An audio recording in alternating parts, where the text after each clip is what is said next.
Okay, good morning, everyone. My name is Dina Fahria. I'm the student of Master of Pharmacy Management, Faculty of Pharmacy, Universitas Gadjah Mada. I would like to present my research, which title is Health-Seeking Behavior Among Female Cigarette Factory Workers in Kudus Regency. As we know, female workers in cigarette factories in Kudus Regency often faced work-related pressure and the heavy burden of dual roles, which led to a lack of awareness regarding health risks. This study aimed to analyze health-seeking behavior among female cigarette factory workers in Kudus Regency. This study employed a qualitative research design with a phenomenological approach.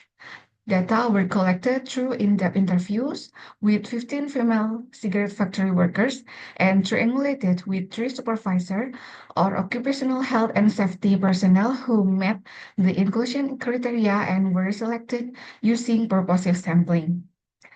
The research instruments included observations document and interview guideline developed based on the health-seeking behavior concept from Kroger's model.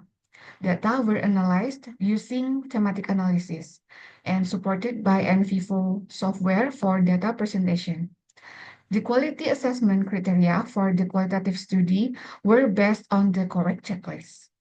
The result of the study showed that female cigarette factory workers had varying perception of disease vulnerability and demonstrated diverse response to the symptoms they experienced. Most of the workers were identified as seeking medical treatment through formal healthcare services. Others engaged in self-medication or traditional treatments, while some chose not to seek any treatment. Supporting factor for the health-seeking behavior included self-awareness, family support, and a high perception of disease severity, which were categorized as internal factors.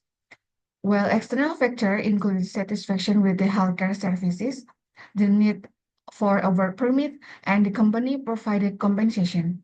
In contrast, health literacy was an internal barrier, while external barriers included cost, distance to the healthcare facilities, dissatisfaction with the services, regulations, and preventive program for the company. Therefore, supportive policies for the health of female workers were needed. Thanks for your attention and goodbye.